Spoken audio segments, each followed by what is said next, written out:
یزید نے جو سیاہ کارنامے سر انجام دیے وہ کالک نہ مٹ سکتی ہے نہ مٹ سکے گی، نہ دھل سکتی ہے نہ دھل سکے گی۔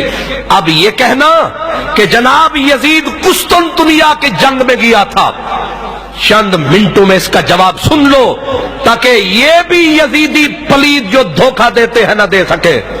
کہتے ہیں بخاری شریف کی حدیث ہے، نبی کریم نے فرمایا کہ جو لشکر، جو پہلا لشکر مدینہ قیصر روم مدینہ قیصر کے ساتھ جنگ کرے گا، مدینہ قیصر کو جائے گا، حضور نے فرمایا مغفور لہم، ان کے لیے بخشش ہے۔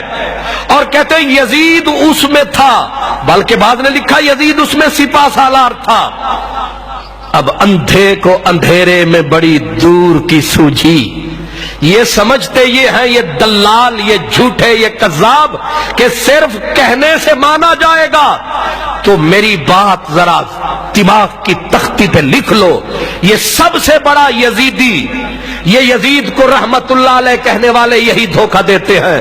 اگر یاد رکھو گے تو قیامت کے دن حسین کے ساتھ کھڑے ہووگے، ایمان مضبوط رہے گا، نبوت کے دامن میں ہاتھ رہے گا، رسول اللہ کا سایہ ہوگا، فاطمہ کا جایا ہوگا، یہ محبت ہمارا سرمایہ ہوگا۔ سب سے پہلی بات یاد رکھو، لشکر گیا ہے، پہلا لشکر مدینہ قیصر کو سن 32 ہجری میں، کس سن میں؟ 32 ہجری میں۔ 32 ہجری میں یہ پلید، یہ گٹر کا غلیظ کیڑا سن 26 ہجری میں پیدا ہوا تو 32 میں کتنے سال کا تھا؟ اب مجھے بتائیں، 32 ہجری میں پہلا لشکر جا رہا ہے اور یہ غلیظ کیڑا، یہ گندگی کا کیڑا ابھی 6 سال کا ہے، 6 سال کا ہے اور لشکر کا سپہ سالار ہے۔ فٹے منہ تمہاری سوچ کے، بڑے محقق بنے پھرتے ہیں۔ دوسرا لشکر 48 ہجری میں، تیسرا 49 میں، پانچواں 50 میں، اور آخری لشکر گیا ہے 52 میں، اور یزید 52 لشکر 52 ہجری میں گیا ہے۔ حدیث یہ ہے جو پہلا لشکر جائے گا اور وہ 32 میں ہے، یہ خواب دیکھتے پھرتے ہیں 52 والے۔ پہلی تو یہ کلیئر ہو گئی کہ یہ اس لشکر میں ہے ہی نہیں، جس لشکر کے لیے پیشن گوئی میرے رسول نے کی ہے وہ 32 میں گیا ہے۔ 32 میں یہ 6 سال کا تھا، یہ تو گندگی میں لتھڑا ہوا، گند میں پڑا ہوا ہے، یہ کہاں گیا وہاں؟ دوسری بات یہ ہے کہ یہ اس لشکر میں گیا ہے جس میں حضرت ابو ایوب انصاری کا وصال ہوا، اور ابو ایوب انصاری کا وصال سن 52 میں ہوا ہے، تو پتہ چلا یہ 52 ہجری میں گیا ہے۔ اور اب آگے یہ بھی پتہ چل جائے کہ یہ سپہ سالار کے طور پر گیا ہے یا معاملہ کچھ اور ہوا۔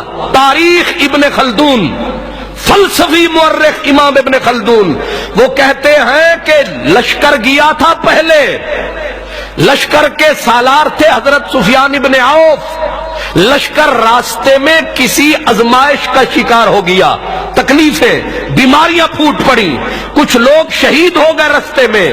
جب حضرت امیر معاویہ کو خبر ہوئی کہ لشکر آزمائش کا شکار ہو گیا، یہ کھلنڈرا، گندی شکل والا، گندے جسم والا، ریچھ کے جسم والا، یہ پڑا تھا اپنی بیوی کو پہلو میں لٹا کے۔ یہ ابن خلدون نے لکھا ہے، اس نے وہی شعر پڑھنے شروع کر دیے کہ کوئی مجھے پرواہ، اپنی اس عورت کا نام لے کے کہا وہ تو میری بغل میں ہے۔ جب اس نے یہ بکواس کی تو حضرت امیر معاویہ نے قسم کھائی کہ اوے نیچ، ایک تو نیک کاموں میں ہاتھ نہیں بٹاتا، دوسرا تو مذاق اڑاتا ہے، دھکے دے کے اسے قسم پوری کرنے کے لیے بھیجا تھا۔ یہ ہے ان کا مجاہد اعظم۔ سمجھ میں آئی ہے؟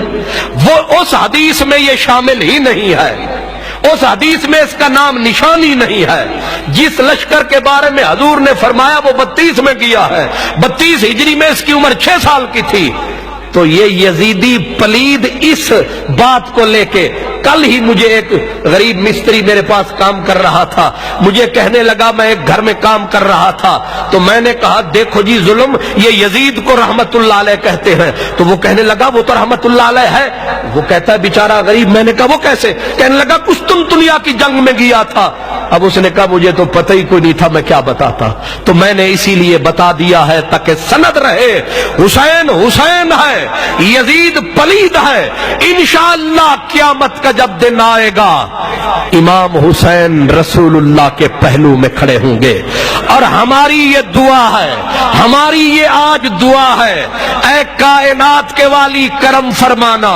ہم جیسے ہیں، جو کچھ ہیں، سیاہکار ہیں، کرتے حسین سے پیار ہیں، کرتے تیری آل سے پیار ہیں. ہم اقرار کر رہے ہیں مولا ہم یزید والے نہیں ہیں، ہم یزید کو رحمت اللہ علیہ کہنے والے نہیں ہیں. ہم تیری آل کے غلام ہیں، ہم تیرے غلام ہیں.